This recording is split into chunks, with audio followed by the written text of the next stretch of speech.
যখন আমার কাছে কাজু বাদাম গাছ ছিল না তখন অনেকের মুখে শুনতাম যে কাজু বাদাম গাছে নাকি ফলন হয় না, এক আধটা করে ফল আসে ডালে। তো যখন আমার গাছটা রেডি হয়েছে, ফল আসা শুরু হয়েছে, গত বছর থেকেই ফল এসেছিলো, গত বছরে একটা দুটো এসেছিলো, কিন্তু এবছর যা ফলন দেখছি এ তো অসম্ভব। আপনারা দেখুন, শুধু এই দেখুন থকাগুলো দেখুন, এক একটা থকাতে কত ফল, প্রত্যেকটা গাছ। এই দেখুন, আমি কত দেখাবো ফল, এই দেখুন এক একটা থকাতে কত ফল দেখুন, প্রত্যেকটা থকাতে থকা থকা ফল। অনেকের মুখে শুনতাম যে একটা দুটো ফল আসে, কিন্তু না, এই দেখুন প্রত্যেকটা কত ফল দেখুন গাছে।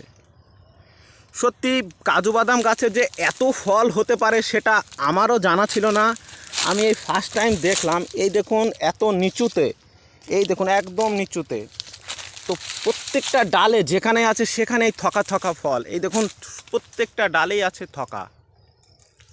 তো এইটুকু গাছে যা ফল এসছে আনুমানিক 4 থেকে 5 কেজি ফল আছে এই গাছটাতে, 4 থেকে 5 কেজি।